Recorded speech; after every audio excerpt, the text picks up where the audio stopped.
Bonjour Roland. Bonjour, je m'appelle Diane Fodé Roland. Parfait. Et justement, on voulait savoir, pour présenter justement à nos camarades, à nos sympathisants, est-ce que vous pourriez un peu parler de votre organisation, de votre parcours, mais un peu ce que représente Ferniel? Ferniel, c'est un journal. C'est un journal. Un journal. C'est un peu l'équivalent de l'autre journal, mais avec la différence que l'autre journal n'est pas un journal directement et ouvertement communiste. Le nôtre, nous sommes des communistes, effectivement, un journal communiste, panafricain, populaire et terroriste. Voilà. C'est ça. Et nous existons depuis 1983. Ok. Entre-temps, nous avons, par notre travail fécondé, engendré des organisations politiques. On avait fait beaucoup d'avancées vers le parti. Mais comme dans beaucoup d'organisations effectivement communistes africaines et internationales, l'opportunisme après 90 a décliné une partie du travail, complètement. Il y a une partie de recommencement dans notre travail à l'heure actuelle, notamment avec la jeunesse en fait, la rébellion actuelle, la rébellion souverainiste actuelle en Afrique. Ce qui redonne de l'espoir, c'est la possibilité effectivement que le communisme se refraie le chemin. D'accord, dans le contexte actuel de la seconde phase de libération nationale africaine. Incroyable. Et vous nous avez expliqué dans les coulisses que Ferniel signifie étincelle, n'est-ce pas? Étincelle. Donc, on le voit un peu le journal comme un propageur d'une étincelle qui allumerait une flamme qui pourrait être. C'est ça. Historiquement, Ferniel, c'est Ferniel Dinatalidaï. De l'étincelle jaillira la flamme. C'est le nom de l'ISCRA. L'ISCRA de Lénine, tout simplement que nous avons repris en Wolof. En Wolof, voilà, c'est ça, parfait. Voilà. Excellent. Une question un peu plus précise sur la conjoncture des États du Sahel, d'Afrique de l'Ouest. Vous pensez que c'est quoi le rôle des communistes et des panafricanistes sénégalais, plus précisément vis-à-vis un gouvernement comme celui du Sénégal qui est dirigé par une bourgeoisie nationale? C'est d'abord de soutenir, effectivement, comme nous avons soutenu très clairement, tout le processus d'affrontement entre le camp néocolonial qui était au gouvernement, qui est quand même un camp néocolonial qui est au pouvoir depuis 1960, depuis les premières indépendances du pays, et le camp patriotique, le camp souverainiste, effectivement, représenté par des grandes figures charismatiques telles que Ousmane Sonko, puis ensuite Diomaye, puis ensuite le militant Guy Marius Sagna, qui est un militant communiste en fait, Guy Marius Sagna. Donc très clairement, et qui est le Ferniel aussi, mais qui est en même temps engagé effectivement sur le front souverainiste et dans le parti PASTEF en tant que tel, pour consolider en fait l'ensemble de ce camp patriotique et souverainiste. Voilà. Le camp souverainiste rassemble plusieurs classes sociales au Sénégal. Ça rassemble effectivement une partie de la bourgeoisie nationale qui a des ambitions souverainistes pour le Sénégal. Et ça représente effectivement une partie de la petite bourgeoisie radicale, souverainiste, clairement. Et ça représente aussi effectivement une partie même des conservateurs souverainistes, ça existe. Un peu dans ce cas-là patriotique des conservateurs, comme par exemple au moment de la pénétration coloniale, il y a des conservateurs, les régimes conservateurs sénégalais et africains qui existaient à l'époque, nous n'étions pas sous le capitalisme à l'époque, et bien qui sont battus contre la pénétration coloniale.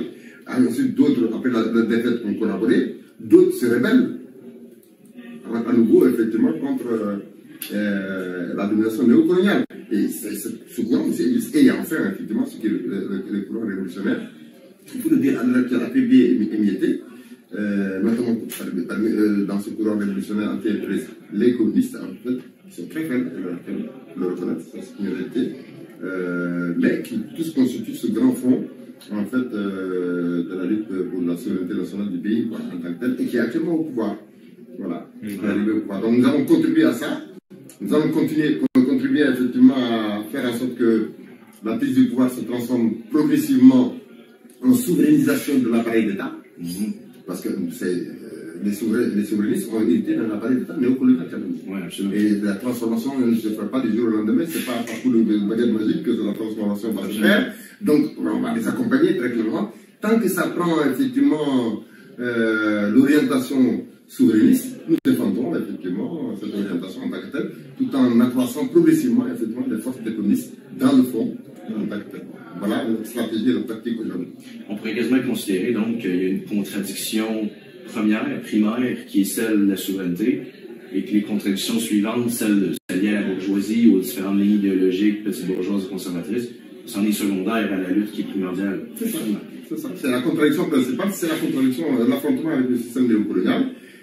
les contradictions secondaires qui existent effectivement dans le camp souverainiste, on tente de les régler de façon intelligente, de façon tactique, afin de ne jamais oublier ou mettre de côté l'objectif stratégique qui consiste à triompher le camp souverainiste. La stratégie, oui. Et en accroissant petit à petit la force des révolutionnaires au sein du camp. Parce qu'à un moment donné, ce sera inévitable. Il va y avoir une dispute pour la direction du mouvement national entre la bourgeoisie, la petite bourgeoisie, les conservateurs et les révolutionnaires. C'est clair. Il faut aussi effectivement préparer cet avenir probable. On ne sait pas quand ça va arriver, très clairement. Tout dépend de l'avancée du mouvement en tant que tel. En d'autres termes, on va appliquer la formule de Mao, c'est tout, à savoir unité, critique, unité. Ah, voilà. On en a beaucoup parlé dans les coulisses et c'est une idée qu'on trouve très enrichissante, justement, surtout quand c'est utilisé dans des contextes encore modernes. On a écrit, nous l'avons écrit en termes analytiques. Hein. Oui, mais notre attitude dans le camp souverainiste, c'est unité, critique, unité. Ah, ouais. Et pour ce qui est des élections législatives qui s'en viennent au Sénégal, certaines critiques pourraient dire que le parlementarisme et les élections, c'est pas ce que les communistes devraient faire. Là, c'est des camps critiques qui sont assez dématérialisés. Est-ce que vous pensez que les législatives au Sénégal qui s'en viennent vers la fin de l'année ont un potentiel de concret changement au pays? D'abord, ceux qui disent que le marxisme, effectivement, rejette absolument et dans l'absolu, en fait, les élections, ils ont tort. L'élection pour Engels, c'est pour Marx, effectivement, c'est une façon de mesurer l'audience, l'influence des communistes. Donc, vraiment tort. Quand on fait l'élection pour l'élection, ça c'est autre chose. Ça, c'est pas le propre de l'État, c'est pas le travail, c'est antinomique avec en fait, la question des communistes. Et deuxièmement, particulièrement ces élections-là, on en a besoin. Le camp souverainiste a gagné la présidentielle. Mais l'Assemblée nationale laisse majoritairement entraîner les néocoloniaux. D'où la dissolution, effectivement, de l'Assemblée nationale et ces élections pour que, en fait, le camp souverainiste ait la majorité à l'Assemblée nationale. Donc, ce qui est recherché, effectivement, par le camp souverainiste au Sénégal à travers ces législatives, et demain, dans 2 ans, peut-être un an avant, s'ils font les élections anticipées, les élections locales, c'est de faire en sorte que toutes les institutions de l'État soient majoritairement détenues par les souverainistes. C'est tout. Très clairement. Et ça, ça me semble fondamental comme étape importante dans la marche vers effectivement la souverainisation de l'appareil d'État. C'est beau à entendre. C'est une autre question justement qui sort un peu du cadre sénégalais interne.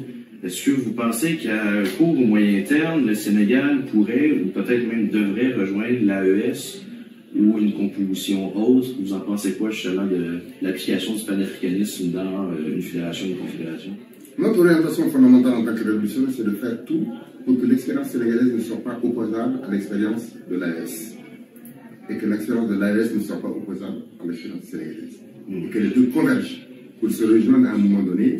Il sera effectivement quand les conditions objectives et subjectives sont réunies pour effectivement ces expériences se rejoignent. Parce que la grande différence entre ces deux expériences, c'est quoi? C'est qu'ici, nous avions effectivement une autre politique. C'est un parti, des leaders qui ont présenté un programme au peuple, très clairement, qui ont résisté à la dictature du pouvoir néocolonial et qui l'ont contraint, ce pouvoir néocolonial, à organiser des élections. Au Mali, au Niger et au Burkina, il n'y avait pas d'offre politique. Et il y avait en plus l'élément sécuritaire, c'est-à-dire qu'il y a une guerre de l'OTAN par terroristes interposés au Mali, au Niger et au Burkina Faso.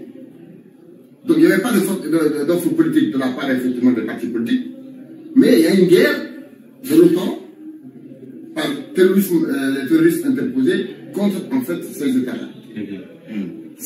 D'où les soulèvements populaires au Mali, au Burkina Faso et au Niger ont produit que la seule force suffisamment organisée dans le pays qui pouvait parachever le soulèvement populaire, ça a été l'armée.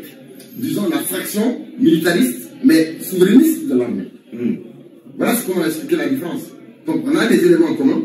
Partout il y a eu des soulèvements populaires, notamment de la jeunesse, qui en a marre de vivre, effectivement, de survivre dans une économie complètement écrasée par les plans d'ajustement structurel du Fonds monétaire international et la Banque mondiale. Donc des plans libéraux, néolibéraux, très clairement, ultra-libéraux même en tant que tels, très clairement, qui en a marre d'être effectivement écrasés par effectivement la dette usuraire qui utilise effectivement les institutions de Bretton Woods pour étrangler les États néocoloniaux. qui en avait marre de voir effectivement sa jeunesse contrainte et obligée de traverser le désert, soi-disant pour aller rejoindre l'Eldorado européen, l'illusion de l'Eldorado européen, pour devenir sans papier là-bas, ou de traverser la mer et de transformer le désert et la mer en vaste cimetière de la jeunesse sénégalaise et africaine, concrètement. Voilà le background, les raisons de fond qui font qu'à un moment donné, effectivement, les soulèvements de la jeunesse populaire et de la jeunesse se sont traduits dans ces différents pays. Mais au Sénégal, il y avait une info politique d'un parti. Dans les trois autres pays de l'AES, il n'y en avait pas. Et c'est l'armée qui a été chargée, effectivement, la fraction patriotique de l'armée qui a été chargée de parachever effectivement les insurrections. Quasiment la quasi-insurrection du soulèvement populaire, effectivement, de ces deux expériences, donc, on doit les renforcer, les consolider et les développer. Voilà. Et on doit faire en sorte qu'elles convergent pour se rejoindre dans le cadre du projet panafricaniste de l'unité africaine, voilà. Effectivement, des forces, des pays et des États qui sont anti-impérialistes. Voilà. Parce qu'il est indéniable en ce moment, la situation du Sénégal et la situation de l'AES et dans ses caractéristiques, dans ses constitutifs, est différente. La manière dont les pouvoirs sont gérés, mais aussi les pouvoirs sont usurpés ou sont rapatriés finalement par la population. À partir du moment où, en fait, dans l'AES, ça a été le soulèvement populaire s'est prolongé par un coup d'État. Ils ont suspendu la Constitution. Voilà. Ils ont tout de suite, effectivement, mis en place des institutions exceptionnelles. Parce que cette institution était exceptionnelle, très clairement. Parce que dans ces pays-là aussi, ils ont découvert la duplicité des impérialistes qui prétendaient venir les aider dans la lutte contre le terrorisme. Et ils découvraient qu'en fait, en réalité, au lieu de les aider, ils faisaient double jeu. C'est-à-dire qu'ils faisaient une guerre interposée contre ces États-là à travers les terroristes. Et ils ont été pris en flagrant délit, particulièrement au Mali, lorsqu'ils ont empêché l'armée malienne d'aller libérer la ville de Kidal, qui est la ville la plus au nord. C'est l'armée française qui a empêché l'armée malienne de pénétrer dans Kidal. Et laisser effectivement aux terroristes, en fait, la ville de Kidal. Donc, à partir de ce moment, il y a une faction de l'armée qui se dit, finalement, on nous trompe, on doit des carabistries, on raconte des histoires, prenons nos responsabilités. Ici au Sénégal, ici, nous, on a gagné les élections par les élus. Le camp souverainiste a gagné les élections par les élus. On ne peut pas suspendre la Constitution. Il faut donc effectivement organiser les législatives là pour pouvoir changer la Constitution, tous les éléments de la Constitution pour le changer en tant que tel, pour ensuite effectivement. C'est la marche vers la souverainisation, ce que j'appelle moi, la marche vers la souverainisation de l'appareil d'État. C'est le droit. C'est comment progressivement on va dénéocoloniser effectivement l'État au profit de la souverainisation de l'appareil d'État. C'est une marche complexe et difficile, c'est pas simple vraiment, parce que c'est une lutte. Oui, il va y avoir effectivement entre néocolonialisme et souverainisme. Et la lutte aussi est tout le temps de détruire pour devoir reconstruire sur des bases nouvelles. Évidemment, ça en demande beaucoup. C'est une très bonne réponse. On avait un sincère questionnement à ce niveau. Pour ce qui est de la prochaine question, toujours en discutant avec vous, vous nous avez dit connaître assez bien la situation au Québec et que vous faites des parallèles avec la situation du Sénégal, avec le reste de l'Afrique. Ce serait quoi ces parallèles-là entre le Québec et tout simplement le Québec. Au Québec se pose la question nationale. Au Québec se pose la question nationale. Au Sénégal se pose la question nationale. En Afrique se pose aussi la question nationale. Donc on partage la problématique de la question nationale. Le Québec est une colonie. C'est une colonie du Canada après avoir été une colonie de l'Angleterre. Dans le cadre, effectivement, de l'association sous la colonisation anglaise, effectivement, du Canada, elle est sans oublier les Amérindiens. Oui, les autochtones, effectivement, qui ont logiquement suivi, effectivement, l'arrivée du capitalisme européen en Amérique, et la colonisation du peuple noir. Donc, de ce point de vue, il y a un parallèle à faire. Et d'ailleurs, historiquement, le journal Ferniente, avec des camarades, effectivement, comme Pierre Dubuc, qui est le directeur de publication de l'autre journal, nous avons partagé beaucoup dans les années 80, des analyses communes, des réflexions communes, des échanges communs, pour pouvoir effectivement montrer les similitudes, les ressemblances entre la situation québécoise et la situation au Sénégal, en particulier en Afrique, en particulier au Sénégal, au Mali d'ailleurs en Afrique, parce qu'on le faisait avec les camarades maliens, à l'époque, avec les Sénégalais, les Maliens et les Québécois, qui échangeaient énormément à ce niveau-là avec Pierre Dubuc, en tant que tel, quoi. Et à partir de 1983, on a fait une conférence internationale à Dakar, à l'époque, ensemble, avec la présence de Pierre Dubuc. De quelle année, après moi 1983.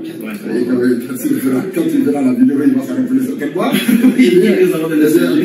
Et c'est là où on a décidé qu'il fallait que chacun fasse l'effort de nationaliser, entre guillemets, son publicisme.